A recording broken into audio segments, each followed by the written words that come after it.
Those who have been in a coma, what was it like? 1. I was in medically induced coma for about a week. The coma itself is not much to talk about. There is just a gap in your memory, even from before it happened. I don't even remember the accident that brought me there in the first place. Waking up from it is much different story though. Since I was fully dosed by painkillers and sedatives and whatnot, I was basically high as kite, and since the trauma I suffered was very serious, my brain constructed very stressful. Vivia nightmares I remember to this day.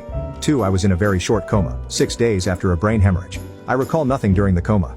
I have a fuzzy understanding of my first week or two after waking up, having pieced it together by the stories I was told.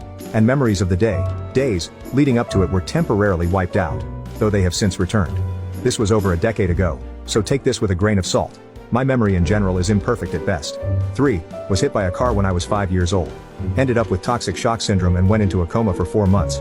I just remember some very weird dreams, which I can still recall vividly 26 years later.